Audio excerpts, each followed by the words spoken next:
between Aishat and brilliant. So we're ready to start. Aishat, I'll hand over to you. Thank you. Thank you. Good morning, everybody. Good morning. Good morning. Thank you so much for turning up and being prepared to be in the space. Just a quick check-in. For those I can see on the camera, I know some people have got their camera turned off, but where is your energy level at right now? With one being like, meh, and five being like, let's do this. Where are you? One, two, we've got three, we've got four, three, four. Oh, someone's in the let's do this. Yes. But no shade to the people who are at a three or who are at three or four. Just trying to understand where we're at, because I can be very excitable sometimes, and maybe you don't need an excited version of me today. But yes, thank you so much for turning up. We're pretty excited to talk about this because social impact measurement and understanding how it affects the way we can, one, support the people that we're supporting, but as well as run a profitable business, is probably one of the most underestimated elements of working in this kind of space. So understanding how it is that you're adding value beyond the practical thing that you were delivering as a session is vital in order to, one, get people to get on board with what you're doing so you can communicate the work that you're doing, but on the other side of just simply ensuring that you're doing the thing that you want to do, you're actually having an impact on the community that you're supporting. So to kick off today, and I know that we've been speaking a lot about the differences between our customers, beneficiaries, and our stakeholders. I have a teeny tiny activity to start with, just to get the ball rolling and get us thinking about it more definitively. So what I'm going to start off with first is just showing you 3 images, and all you have to do is just answer in the chat what you think the person is, right? When it comes to whether they're a stakeholder, if they're a stakeholder, if they are a customer, or if they are a beneficiary, right? So, are we ready? Is there anyone who's got their camera off because they've just forgotten to turn the camera on? Because it will be lovely, lovely to see your faces. And we have 3 Claires, not 1 or 2. I've got 3 Claires on here. So it'll be lovely to see at least one of the face. Right. Okay. So someone's eating breakfast and they don't want us to see them eating. Okay. You don't need to be worried about that. I won't judge you. One of my favorite vids is a compilation that I did with a group that I was with not too long ago, and for some reason several people on the group used to eat while we were doing our sessions.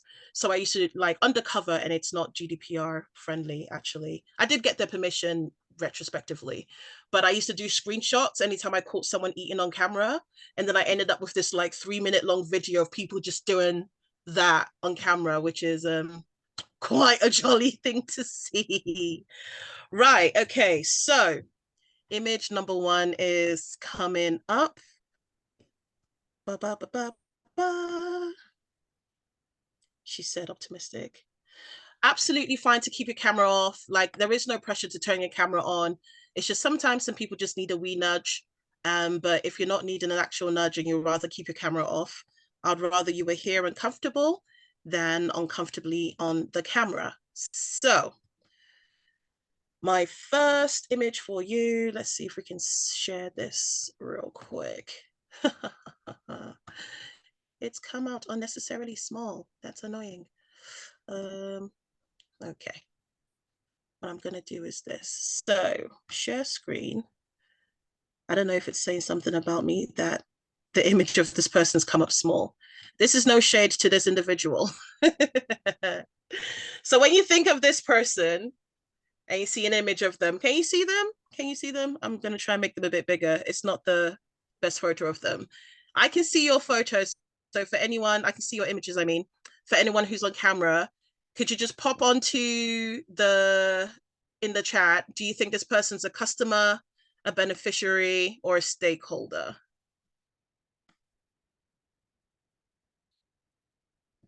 thinking in the context of the work that you do, if you were gonna, and there is no like right or wrong answer, there's no best answer. It's just to get us thinking. So if I could see in the chat, let's admit you. Right, stakeholder. Categorically, stakeholder and a beneficiary. Cool, cool, cool. Thank you kindly. All right, image number 2 is coming up. La la la la la la la.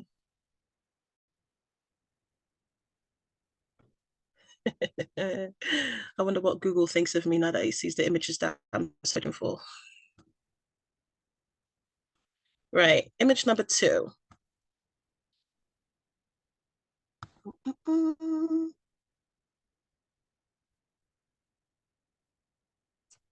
Where are you? Number 2, download. I had this previously and then changed my mind. So, all right.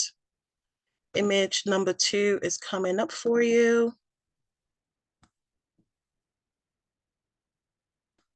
It's not here. You can tell me, is this a beneficiary, customer, or stakeholder in terms of the work that you do?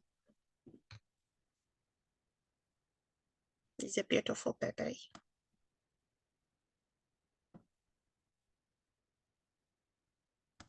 All right, let's see some, right, beneficiary, future customer. Okay, feels wrong to judge. I hear that. There is no, yeah, I think it's interesting to have that comment actually, in terms of feeling wrong to judge. I think making a judgment, it's almost as though there is a hierarchy. Like why would it feel unfair to judge? Future stakeholder, beneficiary, possible customer. Okay. Yeah, I don't know if you want to come off mute real quickly, Karen, and let us why did you feel like it's wrong to judge? Just to understand. Because Only other people because you can the look same at way. people and think they might be one thing, but they might be something completely different. And you know, especially if you're welcoming somebody into a building and you're like, oh, hello, and then you think, oh, are they a beneficiary? And then they might be a stakeholder, they might be a customer, they could be anything, and it could be all three. And I think it is really difficult to kind of not judge, but we do. Why would it be negative? Because I'm only saying negative because you said wrong. Did you mean wrong as in incorrect, or did you mean wrong as in unfair? No, incorrect. Yeah, incorrect. Right. Okay. No worries at all. That is a completely valid point. And you are jumping the gun on my conclusion of this exercise. And this is the last image that I have for you. Right. Okay. Customer, beneficiary, or stakeholder in terms of the work that you do specifically.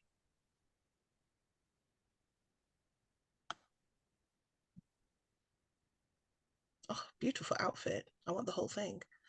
Right. Let's see in the chat. Could be all three. All of you are cheated now that Karen said that. Look at you. Right. Oh, fantastic. Thank you so much for responding to that. Right.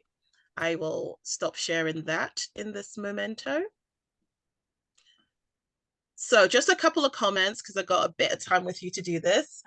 How did it feel making those sort of like judgments or conclusions or assumptions at all? Did you feel, was it clear to you? Because some people, I feel like they came out with a straight answer straight away and were able to say that. Why was it clear to you that the first image of some dude in a suit was a stakeholder? Responses, you can put stuff in the chat if you don't want to come off mute, but I'll be more than happy to have y'all come off. Some dude in a suit looks like he's got some money. Right. Okay. So stakeholder rather than customer, or what would you say? Dude in the suit, like what did you say, Karen? You're still on mute. Stakeholder. Stakeholder, right. Okay. And Soraya? Oh, sorry, I thought you waved your hand because you wanted to say something. Right, you're just waving hi. Okay. Right, okay. I put stakeholder. You put stakeholder. But further to what Karen said, and just focusing on your question was, what do they mean to you in your business? So I'll change my first answer as well, in that they could all be all three in the fact of how you approach or what stage you're at. Like, even the stakeholder could be a customer, because you have to go and sell your idea to them and for them to accept it and come in. So as well as a stakeholder and a beneficiary, I put, he could actually also be a customer. Fantastic. I think it's amazing that you're thinking so deeply about the different ways that a single person could be all of those things, but also it's showing further clarity as to what those different kind of how they fit in at different exactly times. Yeah, exactly. So Soraya, your hands up this time. Definitely. Right, please come off mute. Yes, sorry, not just waving this time.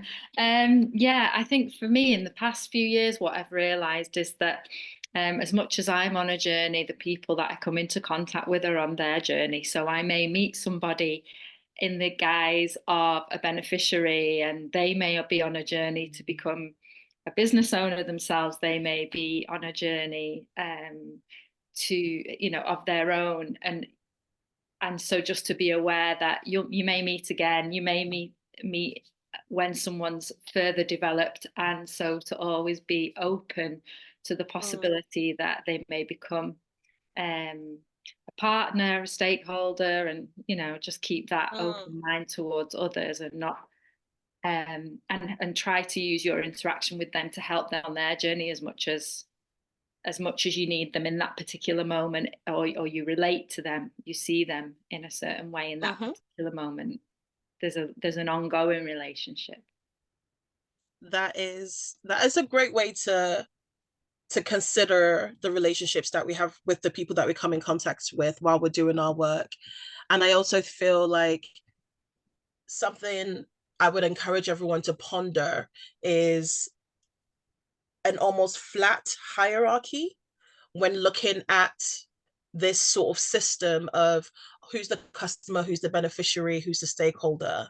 It very much can come across the organization. I don't want anyone to feel like this is an incorrect way to be considering things. It makes sense in this industry for people to think people are at certain levels, whereas the reality is, if you remember from the last time we did, from our last session where we were talking about this particular project that was getting done, and without the influence of the stakeholders to give gravitas to the work that we're doing with the beneficiaries, and the beneficiaries validating the work that we're doing as necessary to be able to show the customers who are providing money, none of that works. So no one is necessarily going to go from being a beneficiary and then moving up to the level of being a stakeholder, and then when they have more money to give, aren't they, like they're a customer. Precisely, they're all interlinked at different times. And yes, sometimes you may have a situation where you have to invest more time and energy in the stakeholder relationship in order to ensure that some work can get done or some money can get released by the customer. And there are times where you might need to invest more time and energy into the relationship with the customer to ensure you can provide the money to the beneficiaries. And there will definitely be a lot of times, which is most of the time, where you have to invest quite heavily in your relationship with your beneficiaries so that you can continue to replenish the validity of the social impact that you're having in your society. So but Nikayla, you've come off mute. I feel like you wanted to make an adjacent point, and I can see Samira's got a hand up. I don't know if that's before. Yes, Samira, I'll come back to that. Yeah, you might remember the diagram where there's three circles, and the only hierarchy you need to think about these people in is power and influence, money and need. In terms of pecking order, there isn't one. They're all as important as one another. But to manage your time and prioritize where you're best spending your time, you draw 3 circles, and it's in a Sorry, preview session, I so we're not. didn't realise you was up. Well, I did realise you was upstairs, but I was being a Oh, bit. sorry, Jane, you're on. We can hear you. If you want to mute. It's all right. I've Sorted, lovely, jubbly. Anyway, we'll come. Yeah, it was All just right. that you can absolutely recap on this theme. We're sort of getting your Yeah. juices flowing with the topic, because all of these customers, beneficiaries, and stakeholders feed in importantly to social impact measurement, as you'll come to see. Yeah. Samira, do you want to give your point, your question? Yeah, it was just a quick comment about like for me, I don't see people, so I think Uh-huh. for me it's important to remember that, like, even with my own lived experience, I can move between the different roles that you were talking Yeah. about and speaking to, and also the fact that in some contexts there's soft power where stakeholders have some very nuanced influence, and on other times there's sort of like more hard power when there's like funding and money being allocated. I think that it's important to tease out those nuances. Just wanted to make that And we comment. have a whole session on it, Samira, and it was last Yeah. time. Yeah. Just doing a little kind of refresher, but Yeah. you're right, and certainly people, the importance of these people, and sort of how much time you spend with them, and how nuanced or directly sort of involved in what you need to think Yeah. about shifts over time, over your experience, over the kind of work you do, over where your money's coming from, all sorts of things. So Yeah. some of that has been picked up last time, some of that we can Yeah. keep talking about today, but Well, we're going to get to the activity that we're doing today, which hopefully will help really solidify the foundation of this thinking to then input into the rest of our session today. So what I would like to do really quickly, because I just wanted to start with that, just to get the juices flowing, especially with our mixed levels of energy in the room and in the space. And I feel like some people have nudged up a point already, so I'm feeling good about that.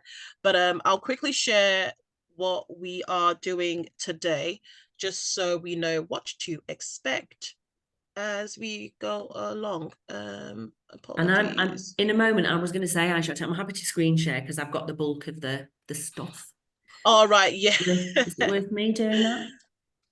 Well, I've shared this one now, and then I think going forward, what I will need to highlight as well for for lunch, people, we're going to end up taking I might try and finish for lunch slightly early. We'll see how we go. We might end up taking a slightly shorter lunch break because our live case study people, I've realised, are coming around 1-ish. So we might invite people to start coming back about 1. So we might take a slightly shorter lunch break and make sure we take a break after our panel. Yeah. But we'll wriggle all these things along as the day. No worries at all. So as you can see there, today we're looking at ideas to impact, really centering on social impact, understanding what it is, understanding how we measure it, how it feeds in to the progress of our work, and we'll get some direct support from some live case studies. So you're going to have people you can give questions to directly, including me. And it's gonna be a nice time. So we're starting off, as we started already, looking at our customer, beneficiaries, and stakeholders, and looking at what impact is. Then Nicola is going to introduce us to social impact and value measurement, plus looking at what your theory of change is in a whistle-stop tour. We'll have a wee comfort break, and then we'll look a bit deeper into measuring and communicating your impact and value in terms of your own organization as opposed to in general. We'll do our lunch, then we'll have our live case studies at around closer to 1 than 1:30 now, and we'll wrap up with the Mentorathon briefing, because that's our next session and the last session of this part of the program. So it's exciting times. And we say finishing homework, but it's not as scary as school homework, I promise. So just wanted to share that with you real quick. So having done the activity that we've done now, thinking about customers, beneficiaries, and stakeholders, what I would like you to do, just for about, I think you can do this in 2 minutes, I have faith. 2 minutes, 3 minutes, you've got your pens at the ready, or you've got something to type up with. I invite you to write 15 people that you are connected with in your work. Just 15 people that you're connected with in your work. Regardless, they be funders, they be clients, they be people that you partner with, people who are part of your social network that support your work, but specifically people you interact with in relation to the work you do, regardless as to whether it's a not-for-profit or a private business or anything like that. And yeah, 15 people, I'm giving you 2 minutes. And that means, yeah. And I'm a strict timekeeper, so Get scribbling. mm. Because that's the thing, we can Okay. call them customers, beneficiaries and stakeholders, but the sooner you put names to these people, Yeah. the better. So who is it you're working with? Yeah. Yeah, who is it that you come into contact with? There are some people that you'll come into contact with maybe only once or twice a year, but you know that it's regular, and they're people that you keep in mind. And there'll be people you probably see on a weekly basis if you deliver sessions in that sort of way. There'll be people that you've never seen, but you give a lot of money to because they supply you with materials and equipments that you need to do your essential work, or training organizations that you have to be accredited by, or people that you go to for refreshers. You know, one of them is Flourish already, so that's, you only need to find 14. Might be people that you're buying catering from, there might be Yeah. yeah. Just think of the people you engage with on a regular basis as a result of the work that you do.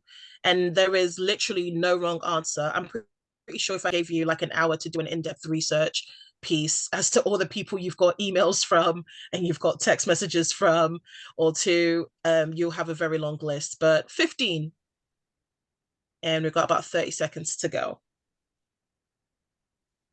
And don't worry too hard if it's too early and you've not had enough coffee, because we are going to tease a lot out. We're just getting it all up front and in your mind before we Yeah. get stuck in.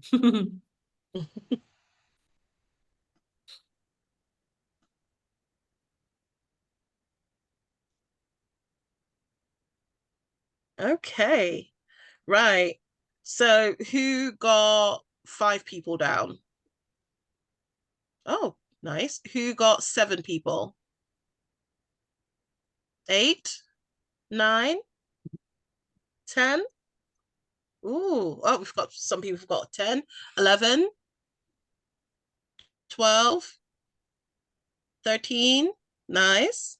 14. Nice. Who got 15? I owe you a chocolate. Well done, well done, well done. I am absolutely someone who will bribe you with edible stuff. So, right, no worries at all. So for the next, we'll say about, let's say 5, actually, no, we'll go on 10 minutes because I've still got a teensy bit of time, 10 minutes to really work in groups. So I'm going to put you into breakout rooms to just consider how these people fit into the work that you're doing, right? Just thinking about what we've said about customers, what we said about beneficiaries, and what we said about stakeholders. Those are just titles. We're thinking more about the quality of these different people to the work that we're doing, Do you right? want me to set up So- 5 breakouts? I can do that unless you're on with it. Do Pardon? you want me to set up 5 breakouts? So we're in small Yes, groups? please. Yeah, we'll just have some small groups, and it'll be interesting to see if you feel like you want to feel it out with other people or check it out, feel free to do that. But it's really just about now thinking of those people that you've got there. They may well fit into different categories, and if you feel like they fit into different categories, hey ho, that's absolutely fine.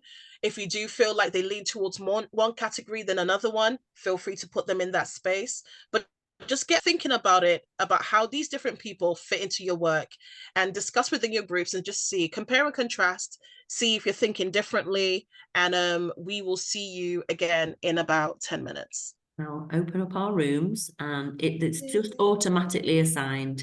So everybody bar me and Aishatu should have had a little invitation. So click accept and it will take you to your group. I've left the owner in the mix. She can think about projects she's working on as part of this pop-up spa or anything else. So please move to your rooms if you can. And we can stop the Everybody, recording. there's a couple still to Right. join their groups if you can. They will Oh, I do think in they're on with a... it. Yeah, I think they're just trying to accept. I think great. You should have had a little invitation to say join your group. Yeah. And Fiona, you're welcome Right. to join room 4 that's you were invited to if that's popped up. Ba, ba, ba, ba. Let's see. I think that Karen and Samira are perhaps welcome to. there you go. Samira, you all good? It's entirely up to you, Samira, if you want to join your group or you want to take a breather. Mm, Right, so good. 10 minutes, so yeah. excellent. I just Yeah, thought you'll have Right, one realised moment. I spotted my One error second. on when I've emailed our panel people. Record. Oh, you have to be the one to pause it. Pause what? The recording. Oh yeah.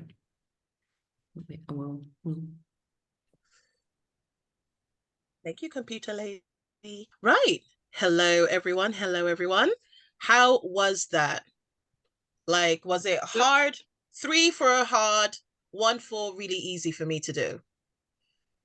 1, 2. Anyone feel like it was a 3 outside of Karen? Outside. Right. Okay. Fantastic. Well, it will be nice to hear from just 1 or 2 people. What is it that you found you were discussing in your group when you were looking at the differences or similarities as to how you were thinking of these sort of like categories for people?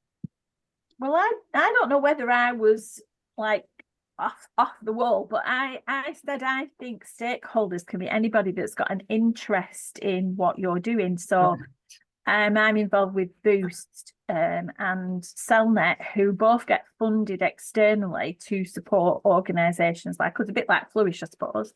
So I was saying that I thought they were stakeholders because they've got, even though they might not put a lot of energy into what we're doing, we are helping them to tick their boxes somewhere else, if that makes sense. So I considered people like that to be stakeholders. Very true. But then during the conversation, I then was like, "Oh, I'm not sure because we're not all clear on this." But at the beginning, I was very clear.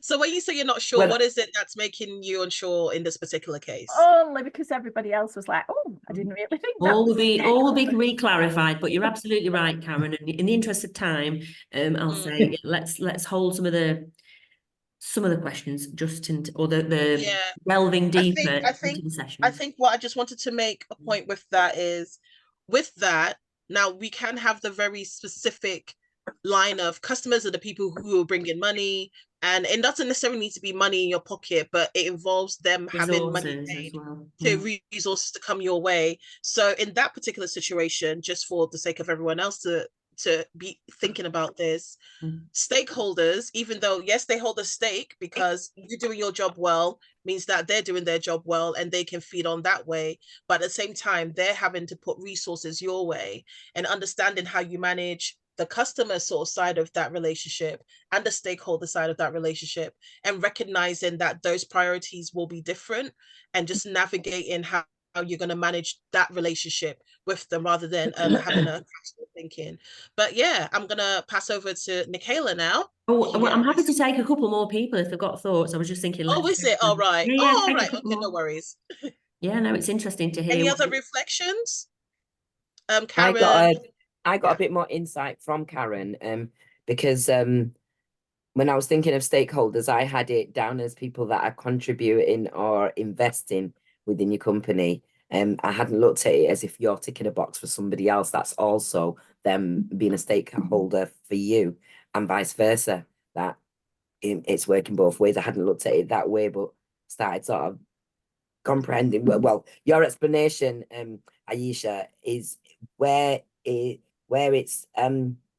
says, where you said it involves money being paid either way, then a stakeholder is anybody who's got a vested interest in seeing you succeed or fail, and we'll come to that later. But a customer, right. like Shaji said, a customer is someone who's physically bringing cash to spend and paying for this thing, or bringing resources to cover the cost of what this thing does. Oh, I know what a customer is. I know what a customer is. No qualms with a customer. It was the stakeholder part. Yeah, it was the stakeholder part. Cool. I wasn't. We're going to come to talk. You might have heard this language before. You know, we're going to talk about direct stakeholders, indirect stakeholders, and wider stakeholders, because it's worth just, as Aisha says, you sometimes they straddle two camps.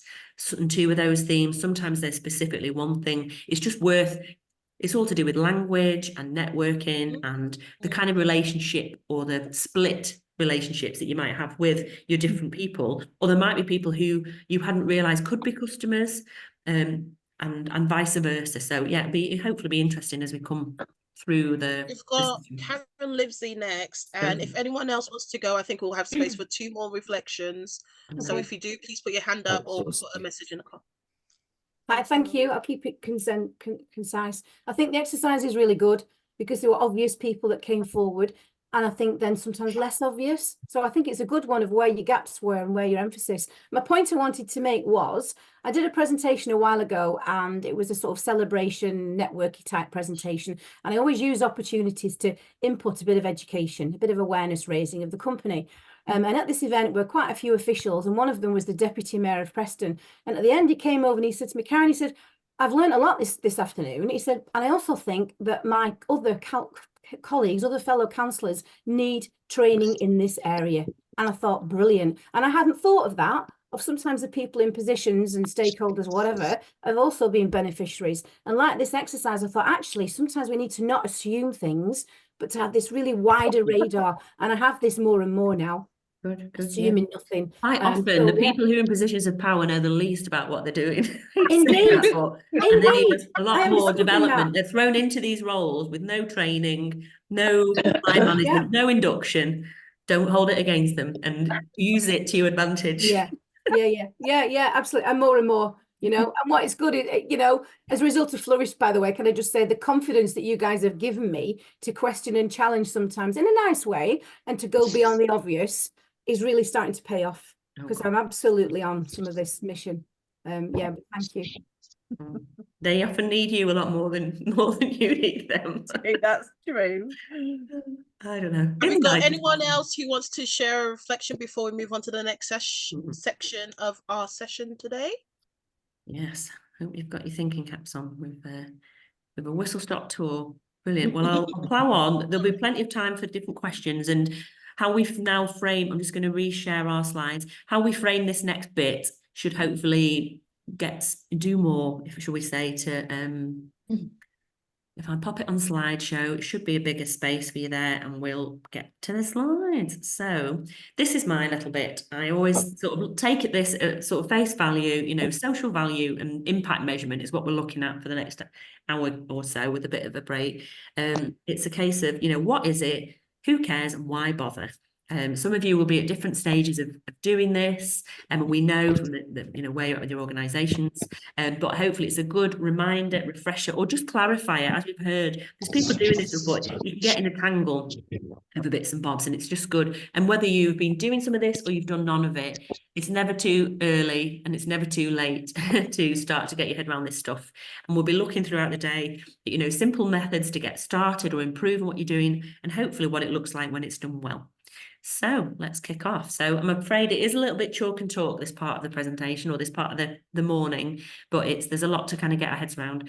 And we're going to look at theory of change as well as impact measurement. So you'll see from this slide here, you know, what is social value? It's basically social value is the relative importance of changes that occur to stakeholders, to all these people that are on a journey with you, doing something as a result of an activity. So social value, it's the importance of what the benefits are, what changes occur, what progress, what development, what shifts happen to these people that you're engaging with as a result of you getting involved with them. We measure this journey, you know, from the start to the end of the journey, or kind of from an evolving cycle sometimes, or from program to program, or building to building, you know, depending what, you know, how you work. And, you know, during this journey, we look at and we track and we measure to the best of our ability, you know, what's changed as a result. And this is why this theory of change. What's the theory? What's the rationale? What's the logic? How have you planned this change? And is it really happening? Is it what's happening as a result? So the kind of why I'll just breeze over quickly, and just for lots of reasons. Ultimately, I would jump to the bottom, you know, and say, you know, it helps you sleep at night. Bottom line, you know, it helps you know that you're doing a good job, that the impact and the effort that you're putting in is worthwhile. It helps you with your marketing, it helps you write better bids, and it helps you sleep at night. Like I say, it helps you pitch and stand out against your competition when it's done well. But there are various other reasons. You know, there was a Social Value Act that was brought in 2012, and in principle, in our councils and in certain public sector spaces and within the government, when they're looking at commissioning and contracting, there's a higher weighting now, in principle, being put on contracts that deliver more social value. So, you know, across the board, in the private sector, in the public sector, in the VCSE sector, they're all commissioners of things and scoring the additional bang for their buck, not just what's getting delivered, but what's the ripple effect and what's the benefit back to communities, societies, other people beyond the people they would automatically reach, is more of a prevalence. Although we've not got EU funds in quite the same way now, this was always you know, a high priority for the EU funding landscape. There's a thing called social impact investment when you look at investment readiness, and there are some investors who are more interested or is equally interested in what's the social return, what's the social impact going to be made, what's the ethical benefits from the work that you're doing, to convince them to bother to invest. And again, as much as there are ethical investors, there are much more of a shift in our mindsets now in society around ethical consumerism. So people can and do vote with their feet. You know, the growth of veganism, for example, is an example of that, or people choosing to go with the phone co-op, or you know, buy from certain ethical or fair trade tea and coffee over not. You know, where people have the financial means or a kind of moral sense that they want to buy social or buy ethical, they will do if they can do, and if it's an option for them. Corporate social responsibility, this is CSR, sometimes it's called, and there are other names for this stuff that involve buzzwords, but basically corporates, as we all know, trying to be seen to be doing the right thing, or investing chunks of their money in social benefit, or looking like they're, or genuinely acting socially responsible. There's sort of, sometimes it's lip service, sometimes it's genuinely doing really good stuff. And so if you've been in a McDonald's of late, shock horror, or, you know, sharp intake of breath, depending on your views on like the likes of McDonald's or Starbucks or any of these large corporates, you'll notice lots of, or on Kenco coffee or all of these things, you'll see them presenting how they're doing good for the environment or for communities, or paying their farmers and producers better, or they're getting involved in away days where they come and paint a community centre. That's social responsibility, and there's a value, you know, them spending their time saves money for you know, other people, or increases more wealth in communities or in a particular place. There's also something called a social contract.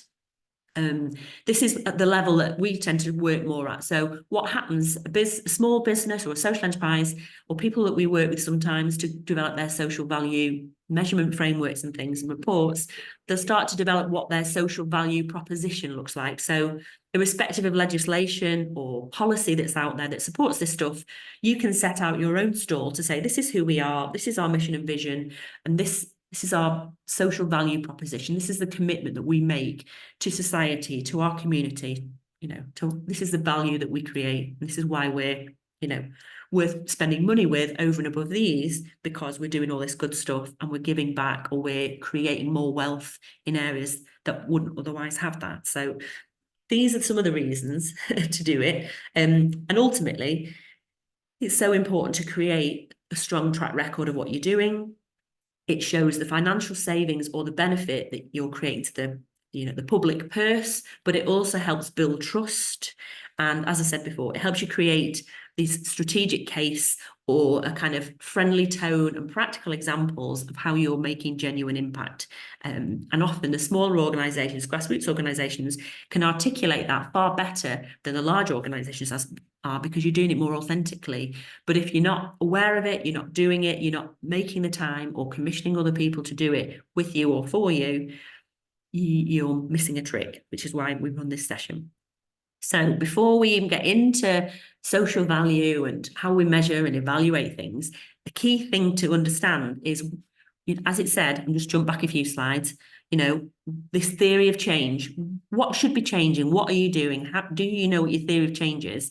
You almost, whilst people will be measuring the impact of a project or an event, or they'll be starting to think, who's turning up to my sessions? You know, they'll be starting to scratch the surface on who are the people they're working with and why, and is it making a difference? When you get into the realms of measuring the value and thinking more strategically about what you do, you almost test this back against a hypothesis, should we say, or an idea of how you're meant to set up and what you're trying to track your impact against. If you haven't set that out, it's a bit like you just do what you need to do for starters, but actually in time you write a bit of a business plan and you start to put more of a logic behind what you're doing. Putting together your theory of change helps you have a bit of a logic as to what you might need to evaluate and why. So for the next little while, 5 to 10 minutes, we're going to look at this theory of change exercise, and you can doodle this out on a notepad, or we sent you a little handout pack yesterday. You can print these off in advance if you have, or there's no, you know, you just doodle it out, you know. However you want to work on this is entirely up to you. But we're going to walk through these different steps. So you've got a lovely clean sheet here that you're looking at. I'm about to hurt your eyes if you can see this thing with a completed version of this, which I just warn you is full on, so I'll just pop it up. And apologies. Hopefully, Samira, I know you've done some work on these sorts of things before, and this is hopefully a bit of a recap around the edges, but we're just going to walk through the different segments and boxes that are on this theory of change tool to give people a sense of what goes in what box. And I'd be suggesting to you, we're going to walk through this case study, which is called it's called Hope 2.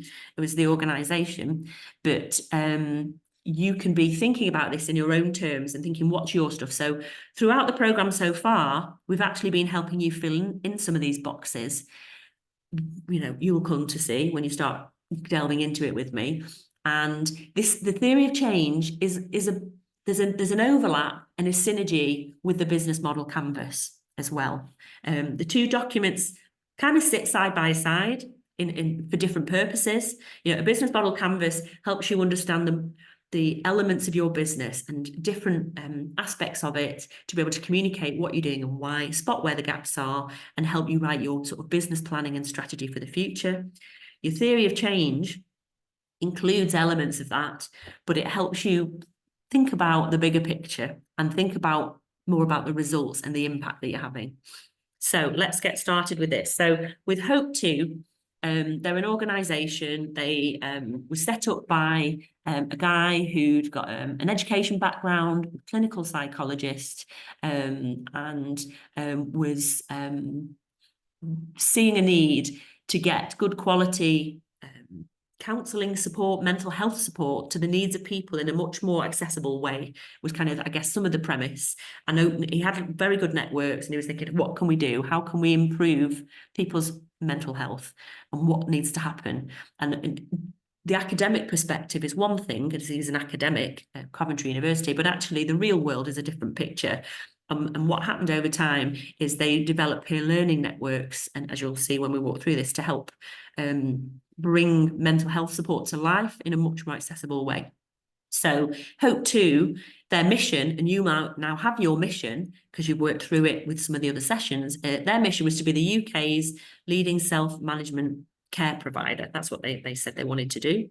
And their vision, that's that, you know, why do this? You know, their vision was a world where, a community where parents, families and people across all communities are equipped and supported to manage their own physical and mental health as a way to support others using different self-management techniques. So they were moving away from the clinical model, although that was what their home was, into much more self-help, self-care, self-directed support, and I guess live by experience, influence support, as you'll see. I've seen there's something in the chat, I will come there soon.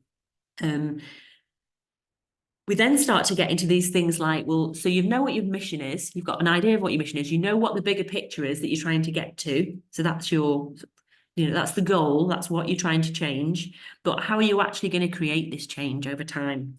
And in order to do that, there's some solutions, services, products and services, or a strategy or a campaign that you're going to do to help you get there. There are people and partners, these stakeholders that we've talked about, or some of a fashion stakeholders. There's the kind of results. So initially, you might have spotted in a community, we need to help the children on our estate, or we need to help people with mental health issues, or we need to improve the environment, whatever your thing is. In their case, if they're trying to reach parents, families, and bring in these self-management techniques, their results, initially they will have just started off like the rest of us, but then you come to realize actually you need to have some intended targets. Otherwise you can't get a funder to take you seriously. You can't get the council to say, well, how many people are you going to work with? You can't measure the impact of what you're doing fully if you haven't set out a bit of a plan as to who you're trying to target, how many people you're trying to target, and what that's going to achieve, and why, the kinds of activities you're going to run to help with manage your performance, manage what your resources and team needs to look like, convince others to get involved, and all of that sort of thing. So results and planning, again, your hypothesis, your best guess in year 1, in year 2, or, in your pilot, phase, what is it you're trying to test yourself to do, or test the organisation to do? And you start to project or think about, what do we think is going to happen, so that you can test that, or ask the people directly so you know. So in Hope's case, their solutions and strategy was to deliver these self-management courses online and offline, deliver peer learning programs, and build this network of trainers to kind of scale their work.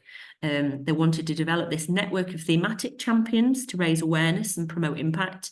So in addition to the courses and the network, they were also going to develop bespoke programs, almost like a consultancy arm of what they were doing. So there was the method and the model, creating these peer learning networks, supporting these thematic champions to raise awareness in different ways. And then when they find these thematic champions, looking at how they could deliver bespoke programs, targeting new audiences, bringing in new stakeholders, looking for wider budgets, frankly, to sustain the work that they were doing. And so in order to do this, and some of these bespoke programs, for example, with the likes of,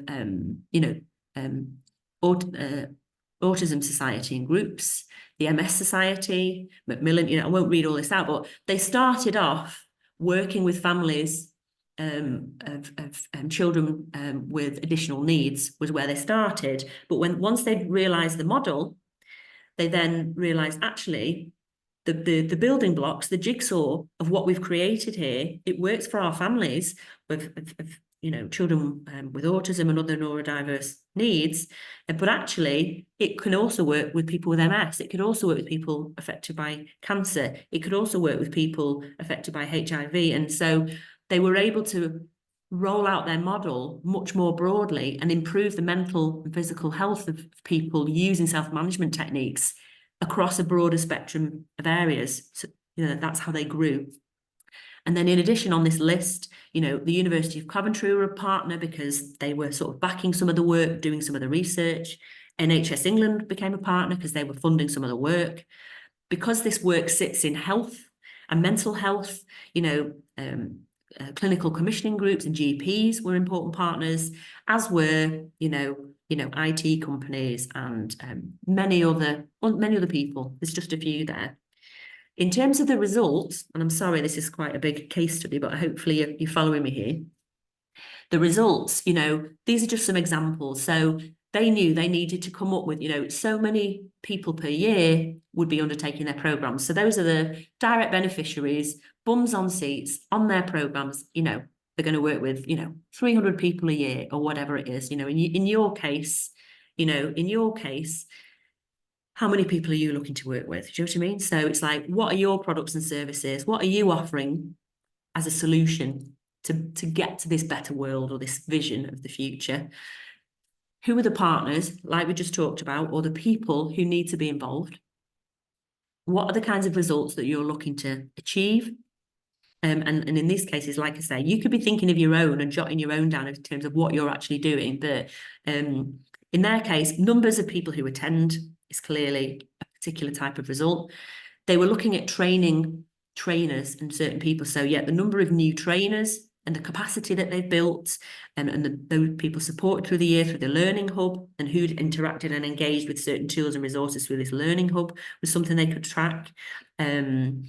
Different kinds of activities, so the numbers of activities, events and new groups forming, the number of self-care programs that were being commissioned or delivered across different places and sectors. So I'll talk about the impact bit quickly, and then I'll just check what's in the chat. And Aisha might flag that with me in a sec. In terms of the impact, so sometimes you've got a gut feeling, you assume what the impact's going to be, or maybe people are telling you what the impact's going to be until you do a proper social impact measurement and proper evaluation. You're only ever scratching the surface or making assumptions. So we did a piece of impact measurement report work with Hope2, and we took down what their ideas or what they thought they were doing, and then we went and talked to almost a 360 review of all of their stakeholders and beneficiaries, as you'll see when we get through to later sessions. Ultimately, what we found, the impact was going to be, people living happier, healthier lives, more independently for longer. There was a reduction in medication and usage for certain conditions, and clearly they were working with people across lots of different conditions, so you had to ask sensitive questions at the right time over time. Less GP and hospital visits was something that they were able to look at and track just because of the nature of the work and the clients and the beneficiaries that they're working with. They were ultimately seeking and aiming to get to stronger communities who can provide effective support for one another and be more empowered to manage their own needs. And, we put this in here in this language on purpose because you will need to find your own language, and we can help you, and your beneficiaries and stakeholders will tell you, they will give you the language. You can rattle around in your own head and try and write this stuff down. But the minute you start to put some of what you're going to learn today or what you're going to evolve from today into practice, the quicker your impact measurement language starts to evolve.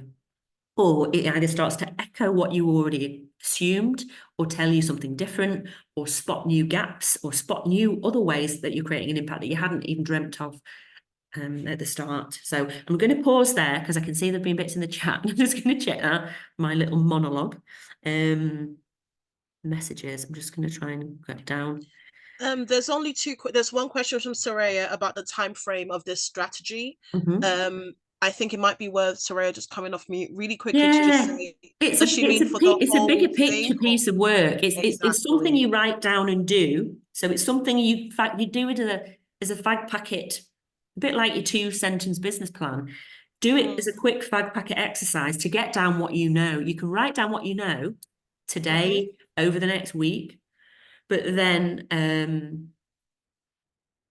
I would suggest that you read what you've put, and the beauty of this is it helps you spot what you don't know. It helps you spot what you've missed or what you don't know, and that's fine. Because having gaps in this stuff, whatever stage you're at, you don't always know which partners you need at the start, but you jot them down as you go, or you learn as you go. The results you might not know just yet, but usually if you're going to spend some time creating a pilot, or you're going to apply for some funding for something, you're going to put your best guess as to kind of what you plan to do over the next 6 to 12 months or whatever it might be. And that's your starting point. And impact, you might not yet fully know what your impact is. You might not be able to fill that box in for another year or another 18 months, so it's a piece of work to do to help you knit together your direction of travel for understanding your vision, your mission, and where you're going and why. The second question is from UN, and it's just about asking whether it should be done for the whole project or for the whole organization.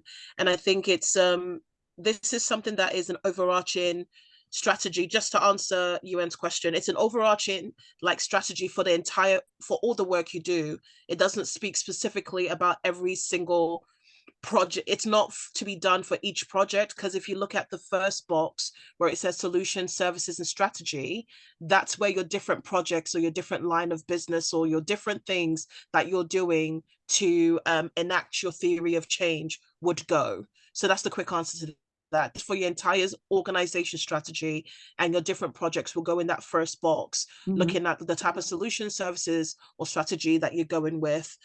Just checking in on time. Do you want to do comfort break now and then we come back to do the more in-depth stuff? Yeah, or do you I'm want just to do the next slide first? I'm going to just bear with me. I'm just jumping across bits and bobs. Oh, this computer's now frozen. I'm just seeing what's coming up.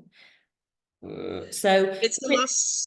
The bit that I've not got to there that I wanted to just look at on here was to do with you know, strategic objectives to achieve this vision. So these you don't necessarily know straight away. It can take time for this stuff to come. But by looking at other people's examples, it can help you think about what your things need to be. So the kind of high level needs of Hope at the time, in order to achieve this vision, they needed to design and deliver high quality management and peer learning programs. You know, that was critical. You know, it's like, what's the critical high level statement to help achieve this vision? So they had to design and deliver high quality programs across a broad range of sectors to achieve that goal. They needed to train and develop others. You know, if they weren't going to enable these other people, they wouldn't get the scale and the growth, and they in terms of impact, and they wouldn't get the scale and growth in terms of income and building growth. Nicola, shall I share the social accounting slide so you can, is that what you wanted to show? No, I'm talking about the theory of change here. Down at the bottom of the slide that we're looking at, there's our key strategic objectives to achieve this vision. So I'm just walking through that. So yeah, it's those 3 points. It's trying to simplify what, you know, what are the 3 key critical things, or the 5 key critical things that we need to do, like you said, like Soraya said, within a certain time frame, you know, within the next year, within the next 3 years, in order to achieve this vision. And in their case, it was design these programs, capacity build and train others, and change a culture, basically build a needs-led culture of continuous improvement through this shared knowledge. And they were trying to innovate change within their own sector. And, you know, after all of this sort of high-level stuff, sometimes you have to bring yourself back to think, bloody hell, this is a lot. You know, what am I doing this for? You know, and you know, in addition to the vision, you know, why we're doing this. We do this because, you know, we believe, you know, and can evidence that self-management and strong support networks are the most, it's kind of, what's your USP? You know, what do we do it for? And in their case, this USP for them, we believe and can evidence that self-management, strong support networks are the most effective tools to help people live happy, healthy lives. So the summary sheet here, in principle, when you work through it, so I'm just going to go off all this text because it, you know, can hurt people's eyes. Oh, no. When you go back to your nice blank sheet of paper over the break or in your own time, and you think about your own scenario, you may be doing that as we've been chatting, or you may take 5 or take 10 or take a week to look at this stuff. You know, you can then really much write in these boxes your own thing. And again, this is a little one-pager where at the drop of a hat, in your elevator pitch or walking round, you know what you're trying to articulate. You know your mission, you know your vision, you've got a list of what your solutions and services are. You've started to think about the people and partners you need, so you can be researching them, you can be looking for them. You're predicting, or you're trying to set down what the key activities are, what are the results you're trying to achieve, so that then you can start to measure the impact of those in an appropriate way with the appropriate people. And you're chunking down these key, what are your key strategic, what are the key objectives? You've got your aims and your goals. What are the key objectives that you need to do to focus on to get to this vision? And that little USP reminder of why you're doing this, and you know, why you know this works. Whether that's from a lived experience perspective, whether that's from other research and evidence-based perspective, or some other factor. So we will take a break there, but we just wanted to get before we get into measuring impact. We used to just jump straight into, and this is how you evaluate things and measure your impact. But actually, taking that step back to visit theory of change as a tool, to show you how it kind of compares and contrasts with a business model canvas, and to give you a different way to look at something. Me, you know, if you print this out, doodle it out, gives you that one pager to help summarize and clarify what you're doing, and but also clarify what you don't know yet, and that's absolutely fine. So I'm going to stop sharing while we take a bit of a break. I'm going to pause our little recording. Fantastic. So we basically, you know, had a good point raised there in terms of, you know, can you do this for your own project to project, or do you do it for the whole organization? And in principle, you could do it for either. I'm just going to reshare my screen so people can see what we've been relating to. But basically, in terms of the theory of change, you could look at this in terms of a strategic overview for your whole organization, or if it makes better sense to chunk it per project, because different projects might need different partners, or might need have different types of results, or you could section this out in a table, you know, for certain parts of what you need. People can manipulate and use this in different ways for sure.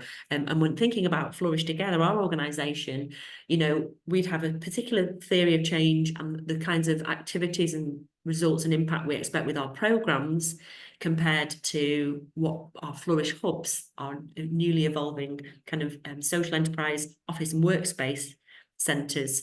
They have a different goal and a different set of impacts and outcomes from our core programmes. So, you know, you can use this in more ways than one for different parts of what you need to do for your organisation. So, we're going to move along. We've had our little comfort break. We're going to move now into what they call social accounting. And I realise some of this language, it can get a bit overwhelming, but the point is that actually you can make it as simple as you need to make it for yourself. This is sort of some bigger picture information for you to take what you need and leave what you don't need. You certainly don't want to overwhelm people. And I realise when you're the one-man band or the 3 or 4 people running something together, you know, there's a lot to juggle all at once. This is almost like a journey to go on. Social impact measurement is something you start to the best of your ability and you move along that journey over time.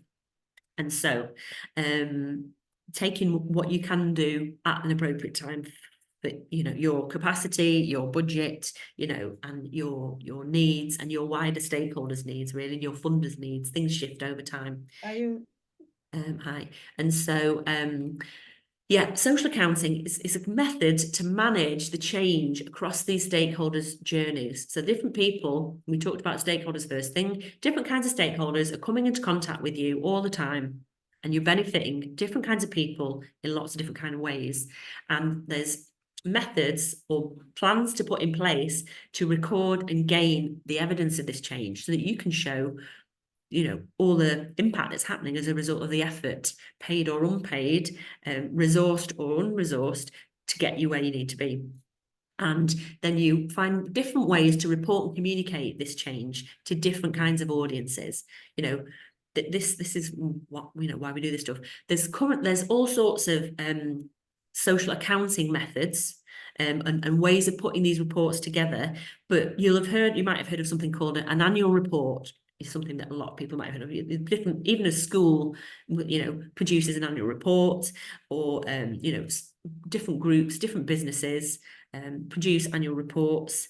If you're a CIC, a KIC report, to some respect, is a form of, you know, this kind of social accounting where you have to put your statement of community benefit, you know, and how you've impacted your community and your community of interest in the way that you set out in your objectives in the first place. And then there's environmental reports, CSR reports. They're all variations of a theme. Social accounting is a method that then gets communicated in different kinds of ways. So, measuring your impact. I just wonder how people are doing this right now. It'd be interesting to hear from any members of the group. We're not going to put you into breakouts in this case, just because we want you to be able to get to a lunch break and all of these sorts of things. But it'd be really interesting to hear from anybody on the call, you know, we are going to have our panel as well. So anyone who's on the panel later, I'd say we'll hold off on, but it'd be interesting, you know, to think, has anybody got an example of how they might be starting to measure their impact right now? And just an example of what they're up to. We'll just take a couple of examples from in the group as to what are you up to in terms of impact measurement right now? I can have a chat quickly if you don't mind, Nicola. Yeah. Being aware of needing to do that. So, and I wanted to check in with you to, get your opinion. It's only very basic. I've used the Typeform. It's kind of a Survey Monkey website, and created like a 10-question post-event questionnaire. I've tried to use a bit of your, the one you sent us at the beginning, or the halfway survey, or with stealing other people's stuff. But that's how do you feel before? How did you? How confident were you before? How confident are you after? This kind of stuff. That kind of benchmarking. So how to make it official, because obviously, I don't get a report. I don't have a paying version. So I'm allowed a limited number of response per month, but what would be interesting later if it comes up for you to give us some suggestion, maybe of sites. There's lots coming up. For different things. Thank you. But perfect. So it's just we'll take a couple of examples of how different people are doing this. And I think Claire's mentioned in the chat they're also using Survey Monkey, but surveying people before, middle and end, or just once at the end, or is a way to do that. Karen's got a hand up. Do you want to just say what an example from your side? Yeah, sure. 2 points. When we deliver training, workshops, things like that, I have an impact questionnaire. So it has the objectives at the beginning of the session, and people self-score. So it relates to, little knowledge, decent knowledge, high level of knowledge, whatever. It's about four key points. So people self-score, and then at the end, they do it again. But then they also have open questionnaires about what was the most valuable part of this training, awareness, whatever session, and what are 3 things you're going to do in the future. And those are very much the ones that are quite enlightening, because there are things that I didn't realise. And that's where the value comes. You'll come to see, and it might be we've had these chats, but you'll see shortly. What often happens is that people only ever get as far as measuring impact. They never get as far as measuring value, because you'll see in a moment, there's kind of the demographic. I'm with you. That's slightly different. Much. And then there's how that journey's changed, which is why that progress, those questions about progress and what's changed, are really important. Right. So the immediate impact is the self-scoring of objectives and the learning, because that's either you do or don't know, you have or haven't got. The 3-2-1 I use quite frequently. Again, what comes forward there are very often things we hadn't thought of.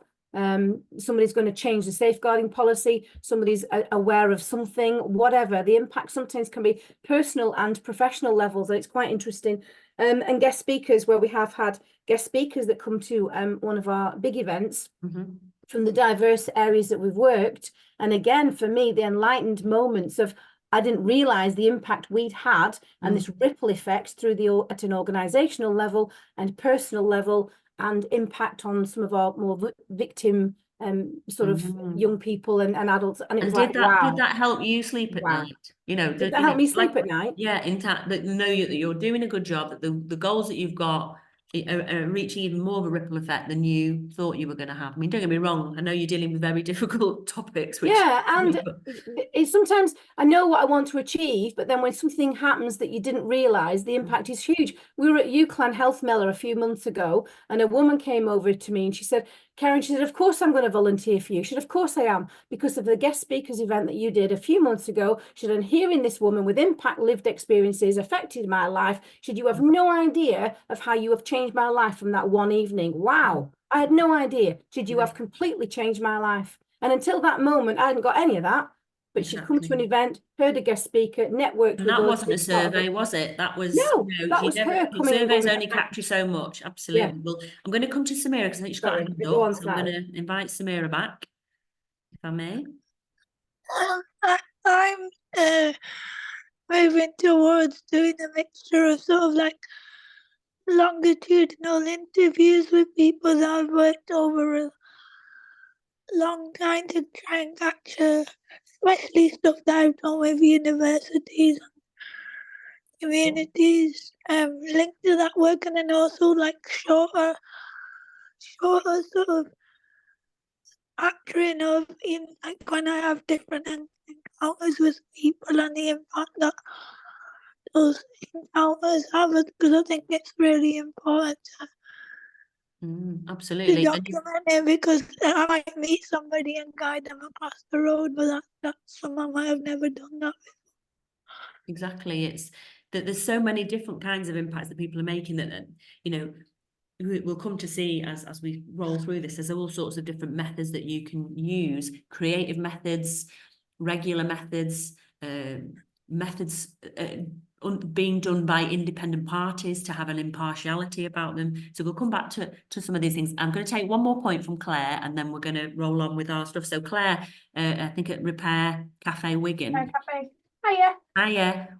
What are you up to? How are you doing this? So basically, I don't know if you know what we do, but we basically help people mend broken items, keep them out of landfill.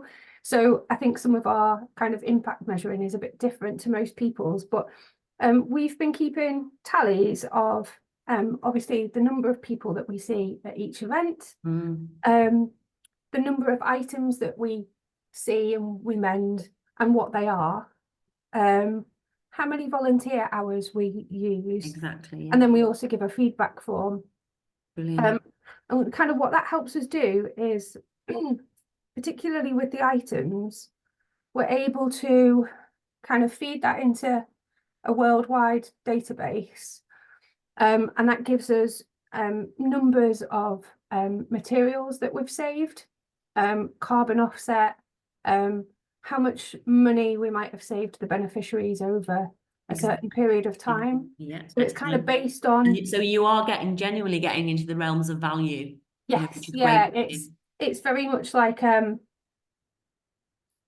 economic benefits of how much it would cost for those people to replace those. And out of items. interest, because we'll be asking our panel some of these questions later, where have you gone to get some support to know how to do that?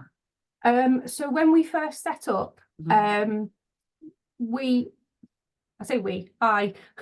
chose to tap into Repair Cafe Foundation, which is a worldwide foundation. Yeah. And they have their own kind of monitor database. Perfect. Brilliant. That's great. I think leaning on an organisation that's been there and done it. It's a bit like when I go back here, there's all these different social and environmental impact metrics. What you're talking about there starts to get into that world. So you can then start to quantify how you're contributing towards a low carbon economy, or the value or the weight or the material costs of things saved from going into landfill and all of that sort of stuff. That's getting so solidly into the value measurement, which is great to hear. Absolutely. So brilliant. And based on sort of like average cost of the items and things like that, we can show how much money we've saved people in the local community. And also by measuring volunteer hours, we can put together a rough idea of how much that is worth it economically as well. There's been some sort of national surveys about how much economic benefit a volunteer kind of brings, and that's usually about £4,500 a year.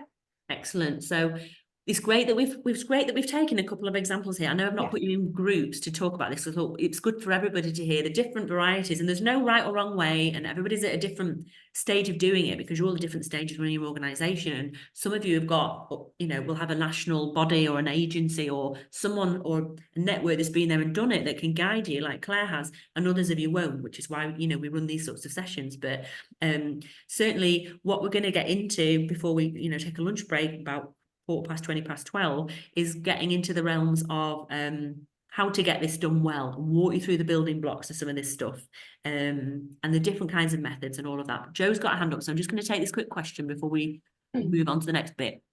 Sorry, it might not be a right time for the question, but remember you stating something about there being research groups to help you gather information for impact. Who are they? Research groups to gather impact. Like there's a research a board of people that do the research for you? I remember you mentioning that. That's you commissioning and paying somebody like a social impact measurement specialist, be that Flourish Together, Adrian Ashton, Turn Up the Value, working with universities to get them to do it, getting a bunch of volunteers to help you. So we can come on to some of those methods, but there aren't people just sitting there waiting to do your You'd stuff. have to scout them You yourself. either scout them, you pay them, or you liaise with somebody who's got a vested interest in doing aligned research. And that might be Okay. a university, it might be a research and policy agency or body, it might be an organisation that may or may not be a competitor or an ally of your work who wants to do some mutual research gathering, and they've got some budget to support this. So that's how you might approach that. But we'll come back to some of that when we're looking at methods just before we break Okay, on thanks. these. That's okay. So yeah, no, you raise a good point that you don't have to do it all on your own. As with any of these sessions that we're running, you have to kind of work out, and it can be overwhelming at first. You think, oh my goodness, there's all these balls to juggle. You have to work out where you're best placed, where your energy lies, where your skill set and knowledge, your skill and will is in what you do, and where it isn't. And so that you can build teams, volunteers, your staff team over time, or bring in other people and consultants, associates, or people on your board to help you do this. So anyway, let's get stuck into what it actually is to sort of explain a bit more. We've had some great examples there of how people have been going about it. We're now going to go back to the drawing board on what is this stuff. So we just talked about your theory of change, and your theory of change, like we said, is kind of measuring that journey over time. Your journey of a theory of change, your inputs are like, what are the resources, the people needed, the partners to get you where you need to be. Your activities are your products, services, solutions, campaigns. Your outputs are the numbers. So they're predicted results, if you will. The predicted numbers of people that are going to come to this, numbers of events we're going to run to do that, numbers of new networks formed, that's your outputs. And then the outcomes are the touchy feel a bit, what's happening as a result. Skills are being built, confidence is being built, new connections are being made, and other stuff. We'll delve into it a bit more, but that's just showing you this green bit at the top. When we look at your kind of theory of change, and they all get presented in a slightly different way, but ultimately, most people, when they're running a project or they're setting up an organization, they're trying to work out, what do we need to do to get started in terms of money and people and time? What are the activities that we're actually going to try and run? How many people are going to be involved? How many things are we going to have to do? What are the physical outputs? And then what are the initial outcomes that we imagine are going to happen? And that's kind of where they stop, So some people, if they're doing a survey to say, how many sessions did you attend? How did you find it? What have you learned? How has it been a benefit? That kind of takes you as, who are you? What's your background? Where do you live? That almost sort of takes you up to the green strand that we've got there. And that's where a lot of people with their impact evaluation stop. And they don't get into the full depth of what is the real impact and value that's going on. And sometimes you have to really sort of delve a bit deeper into what kinds of areas of impact you might be having to kind of question people in the right way, and to get more depth out of what you're doing. So we're gonna look in more detail. I've got another little task that will be in your handout pack. We're going to work through to help you really get to the depth. Like Claire just talked about then at that Repair Cafe, she's really getting into what's the impact. What's the impact for the environment? What's the impact for the people coming? What's the impact in cost savings to people, to all sorts of people, and then calculating those cost savings and the wider value of some of that wider impact is where you get to understand the value. We're going to walk through that as a process, and it can take years to get this stuff right. It can cost an awful lot of money long term to get it done right, because you end up try the training or buying people in to do this stuff. But what we're looking at today is simple ways that you can improve on what you're doing now, because it's certainly not rocket science, as you will come to see. So we've given you this handout, and this is just walking through what we just had in that box. So in that little green list there, we're going at activities, outputs, outcomes, and impact. And on this sheet here, we've got down the left-hand side, we're taking it further. We're taking the output, the outcome, the impact, and the value, because sometimes these things get muddled up. And they're buzzwords that is like, what does that actually mean? And how do I make that make sense to me? So there's an exercise here that's put together by somebody who we'd worked with for years. A woman called Nikki Dickens created these tools. We can't take credit for these, but they work. And she's given us, license to use these. So basically your output, but it's when you're tracking what's the output that's going on. The output is what has happened as a result of that stakeholder's journey. And so in this case, we're talking about a direct beneficiary, Jenny, it could be John, it could be Jemima, it could be whoever. But in this case, the output of what's going on, because this is a training course that's being run, Jenny has attended our confidence building course. So the output is the numbers of people. If you remember, we were saying, numbers of people that came to the event, numbers of events that have happened. That's an output. So Jenny's attended, she's been a bum on a seat, that's the output. The outcome starts to then look at, so what change is happening as a result of Jenny attending the course? So Jenny's improved her confidence. And this whole exercise, looking at these two sheets that we're going to do for the next 5 minutes and get you to think about this in your own right, is to help peel back the depth of and the accuracy of what you're trying to do when you start to measure this stuff. So the output's the bum on the seat and the number crunching. The outcome is where some of that stuff starts to create some benefit. So Jenny's improved her confidence. Jenny might have also gained some skills. Jenny might have made some new friends. There's different practical outcomes that are happening as a result of a change that's happened that will, or improved as a result of those beneficiaries coming on the activity. The impact then is, what are they now doing differently? There's the kind of what changes happened for that person and what are they now doing differently? So Karen gave some examples of the progress made. What's the real progress? What weren't they doing before? And Marilyn mentioned about sort of beginning, middle and end. And sometimes if you track something at the start, you've then got the ability to then see what's changed or what someone is doing differently now as a result. And that's where the impact starts to present itself.